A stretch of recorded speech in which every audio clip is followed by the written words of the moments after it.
नमस्कार, मैं हूं आपके साथ नलोफर अंसारी और आप देख रहे हैं एनटीवी न्यूज। आई नजर डालते हैं आज की खास खबरों पर।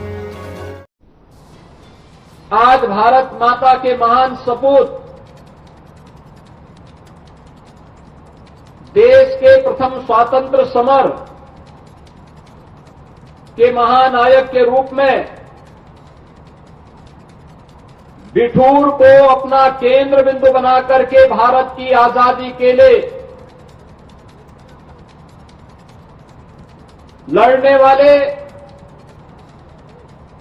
महायोद्धा नानाराव पेशवा जी की पावन जयंती है। बिठूर महोत्सव का मुख्य समारोह और उसमें नानाराव पेशवा का स्मरण किया जा रहा हो, इससे अद्भुत संयोग दूसरा नहीं बन सकता है। इस अवसर पर भारत माता के इन महान सपूतों की स्मृतियों को नमन करते हुए मैं उत्तर प्रदेश वासियों की ओर से उन्हें कोटि कोटि नमन करते हुए विनम्र श्रद्धांजलि अर्पित करता हूं।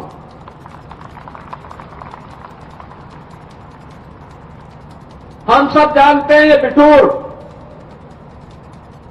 प्राचीन काल से ही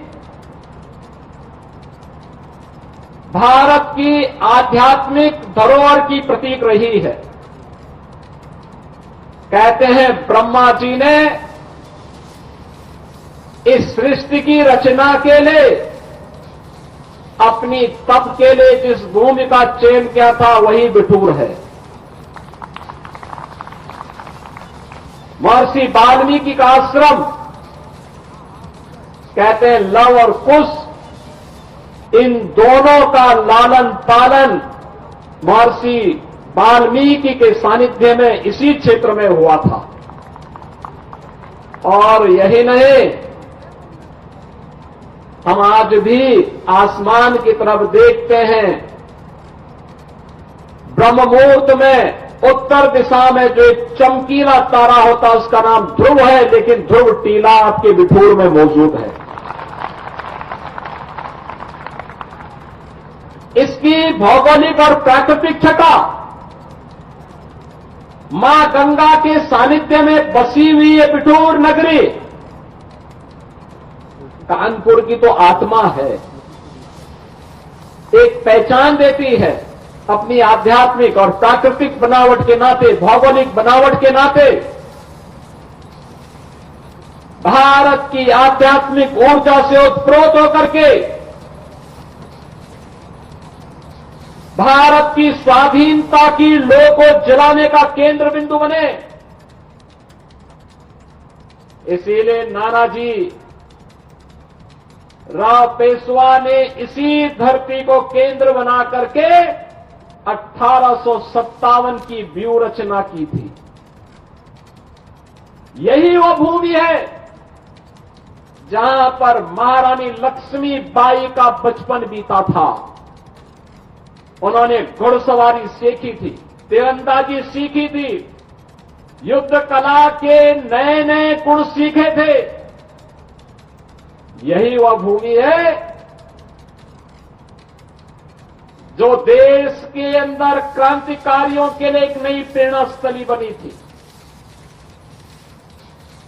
और कौन ऐसा भारतीय होगा बिठूर के नाम पर, छत्रपति शिवाजी महाराज के नाम पर,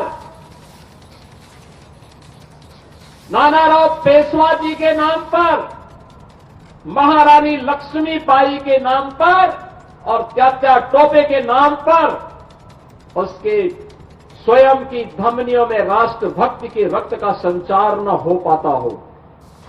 हर भारतीय गौरव के साथ इन महापुरुषों का स्मरण करता है और याद करना, इन महापुरुषों, इन महानायक और इन महायोद्धाओं का ही रणनीति, राष्ट्रभक्ति और शौर्य पराक्रम का प्रतीक था कि 1857 में महारानी लक्ष्मीबाई ने इसी बिठूर में रह करके बचपन में जो युद्ध कला के गुण सीखे थे, 1857 में अंग्रेज झांसी पे कब्जा नहीं कर पाए थे, नहीं कर पाए थे। धोखे से 1858 में उन्होंने महारानी लक्ष्मीबाई से धोखे से हमला करके उन्होंने झांसी में महारानी लक्ष्मीबाई से युद्ध किया था। 1857 में अंग्रेज बुरी तरह परास्त हुए थे और उस समय अंग्रेजों ने बड़ी चालाकी के साथ, बड़ी धूर्ततापूर्ण तरीके से जो छल महारानी लक्ष्मीबाई के साथ किया था, अगर समय रहते इस छल के बारे में थोड़ी भी भनक लग गई होती, तब तक त्यात्या टोपे के नेतृत्व में नाना राव पेशवा की सेना वहां पहुंच चुकी होती, अंग्रेजों का कचमूर ये लोग झांसी में ही निकाल दिए होते। 1857 में फिर महारानी लक्ष्मीबाई झांसी को पूरी तरह सुरक्षित करने में सफल हो गई होती। लेकिन आज भी अपने सौर्य पराक्रम के लिए न केवल बिठूर जानी जा रही है, बल्कि झांसी की रानी लक्ष्मीबाई हर एक के लिए प्रेरणा बन गई। और आज बिठूर महोत्सव में हम स्मरण कर रहे हैं इन महान योद्धाओं को। और आज का दिन इसलिए भी महत्वपूर्ण है कि आज भारत माता के 3 अमर बलिदानियों, 3 महान क्रांतिकारियों, सरदार भगत सिंह, सुखदेव और राजगुरु का भी बलिदान दिवस है।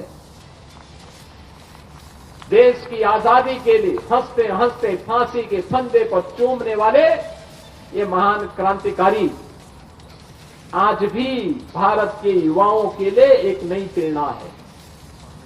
राष्ट्रभक्ति से उत्प्रोत थे। जीवन का एक ही लक्ष्य था, हर हाल में अपने देश को गुलामी की बेड़ियों से मुक्त करना। आज का दिवस इन तीनों महान क्रांतिकारियों का बलिदान दिवस भी है। और 1942 के अंग्रेजों भारत छोड़ो इस महाअभियान को पूरी मजबूती के साथ आगे बढ़ाने वाले डॉक्टर राम मनोहर लोहिया जी की भी आज पावन जयंती है। मैं इस अवसर पर भगत सिंह, सुखदेव और राजगुरु की स्मृतियों को भी नमन करते हुए विनम्र श्रद्धांजलि देता हूं और डॉक्टर राम मनोहर लोहिया की पावन जयंती पर भी उन्हें विनम्र श्रद्धांजलि अर्पित करते हुए जो उन्होंने स्वतंत्र भारत में भारत के लिए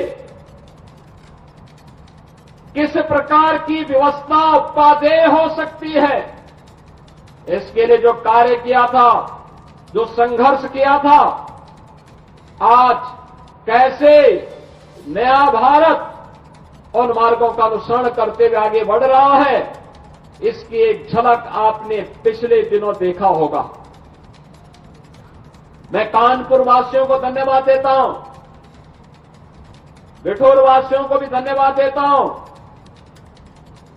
कि प्रयागराज में महाकुंभ का आयोजन पौष पूर्णिमा 13 जनवरी से 26 फरवरी महाशिवरात्रि तक संपन्न हुआ।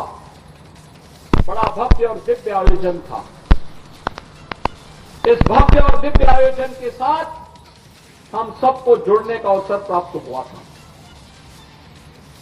लेकिन देश और दुनिया के 66 करोड़ से अधिक श्रद्धालु वहां पर आए और ये श्रद्धालु व्यवस्था को लेकर के सरकार की जिम्मेदारी थी। सरकार ने डॉलिंजन की सरकार ने आदरणीय प्रधानमंत्री जी के मार्गदर्शन में उस प्रकार की व्यवस्था की थी। लेकिन ये आयोजन तब तक सफलता की नई ऊंचाइयों तक नहीं प्राप्त हो सकता था जब तक, बहनों और भाइयों, जब तक इस आयोजन के लिए अविरल और निर्मल गंगा नहीं होती। अविरल और निर्मल गंगा की परिकल्पना को साकार करने में आपने योगदान दिया है। याद करिए, इसी कानपुर में, सीसामऊ में 2019 के पहले प्रतिदिन 4 करोड़ लीटर सीवर गिरता था गंगा नदी में, लेकिन आज सीसामऊ का सीवर पॉइंट आज वो सेल्फी पॉइंट हो गया है। आज वहां पे एक भी बूंद सीवर नहीं गिरता। अविरल और निर्मल गंगा के बगैर कुंभ की सफलता पर प्रश्न खड़े हो गए होते, लेकिन महाकुंभ की सफलता के लिए जो बुनियादी आधार था उसमें आपका भी योगदान है, और आतिथ्य स्वीकार सत्कार के लिए भी आप लोगों ने कानपुर को तैयार किया। इसके लिए भी मैं आपका अभिनंदन करता हूं। आप सभी कानपुर वासियों को हृदय से धन्यवाद देता हूं। बहनों और भाइयों, हम आभारी हैं प्रधानमंत्री मोदी जी के, जिन्होंने नमामि गंगे परियोजना के माध्यम से अविरल और निर्मल गंगा भारतवासियों को पुनः दी है। याद करिए, गंगा एक्शन प्लान 1986 में बनी, लेकिन 2014 तक आते आते मां गंगा पहले से ज्यादा प्रदूषित हो गई थी। प्रदूषण का आलम यह था कि गंगा नदी में जलीय जीव नष्ट हो गए थे।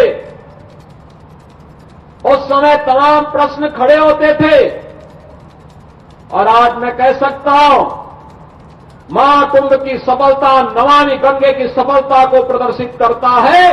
प्रधानमंत्री जी ने 2014 में जो सपना देखा था गंगा मैया के लिए, आज महाकुंभ की सफलता उसके साथ जुड़ करके और नई ऊंचाइयों तक उसे पहुंचाई है। गंगा नदी में अब फिर से जलीय जीव दिखाई देने लग गए हैं। डॉल्फिन फिर से दिखाई दे रही है। अब अविरल और निर्मल गंगा के दर्शन हमें हो रहे हैं। यह अपनी विरासत के प्रति हमारे अंतःकरण को प्रस्तुत करता है। अगर विरासत और विकास की जिसने भारत की परिकल्पना को मोदी जी ने हम सबको दिया है, आज उसका साकार स्वरूप हम सबको हर एक स्तर पर देखने को मिल रहा है। ये वही स्वरूप है जो नए भारत के रूप में हम सबको आगे बढ़ने के लिए प्रेरित कर रहा है, और बिठूर महोत्सव उसी श्रृंखला का एक महत्वपूर्ण कड़ी बनने जा रही है। यहां पर पौराणिक काल से लेकर के और अर्वाचीन काल तक नए भारत के निर्माण की कड़ी को आगे बढ़ाते हुए आज यही कानपुर मां गंगा के सानिध्य में आगे बढ़ रहा है। कभी देश का मैनचेस्टर कहा जाने वाला कानपुर अपने टेक्सटाइल उद्यम के लिए माना जाता था, लेकिन जिन लोगों के मन में भारत और भारतीयता के प्रति नफरत थी, उन्होंने कानपुर को भी, कानपुर की उद्यमिता को भी पूरी तरह नष्ट करके रख दिया। कानपुर के उद्योग बंद कर दिए गए। कानपुर में बेरोजगारी छाने लग गई, अव्यवस्था पैदा हो गई। ये कानपुर ऐसे लगने लग गया जो कभी देश के 4 महानगरों में जिसकी गिनती होती थी, वह कानपुर नगर वीरान जैसा हो गया। वीरानी छा गई, कनेक्टिविटी से वंचित कर दिया गया, मां गंगा को प्रदूषित कर दिया गया, एयरपोर्ट बंद हो गया, उद्योग बंद हो गए, हर जगह लाचारी लाचारी। आप याद करिए, जब कानपुर के साथ ये हो सकता है तो देश के साथ इन लोगों ने क्या नहीं किया होगा। देश के संसाधनों में किस कदर लूट नहीं मचाई होगी। और इसीलिए मैं कहता हूं, बार बार कहता हूं, अंग्रेज चले गए लेकिन अपने मानस उत्तराधिकारियों को, देश को लूटने के लिए उसी प्रकार से छोड़ गए जो दृश्य हम लोगों ने कानपुर के अंदर देखा था। आपने पिछले 10 वर्ष में बदलते हुए कानपुर को देखा है। आज कानपुर में यहां पर औद्योगिक वातावरण बनाने के लिए फिर से डिफेंस मैन्युफैक्चरिंग कॉरिडोर का निर्माण का कार्य हो रहा है। एम्यूनिशन मैन्युफैक्चरिंग का काम यहां प्रारंभ हो गया है। यहां पर टेक्सटाइल के नए हब के रूप में विकसित करने के लिए फ्लैटेड फैक्ट्री का निर्माण कार्य युद्ध स्तर पर चल रहा है। अगले 2-3 महीने के अंदर रेडीमेड गारमेंट के एक नए केंद्र के रूप में कानपुर फिर से विकसित होने जा रहा है। ये कानपुर फिर से एयर कनेक्टिविटी के साथ जुड़ चुका है। वंदे भारत ट्रेन की सुविधाएं कानपुर से दिल्ली के बीच, अन्य नगरों के बीच फिर से प्रारंभ हो चुकी है। और रोड कनेक्टिविटी के लिए तो कहना ही क्या है। आउटर रिंग रोड हो या फिर लखनऊ कानपुर के बीच में ग्रीनफील्ड एक्सप्रेसवे का निर्माण, गंगा एक्सप्रेसवे के निर्माण होने के बाद पश्चिमी उत्तर प्रदेश और पूर्वी उत्तर प्रदेश की दूरी को और कम करने में कानपुर से मदद मिलेगी। नए नए इंफ्रास्ट्रक्चर का डेवलपमेंट आज कानपुर के अंदर हम सबको देखने को मिल रहा है। अब ये कानपुर केवल एक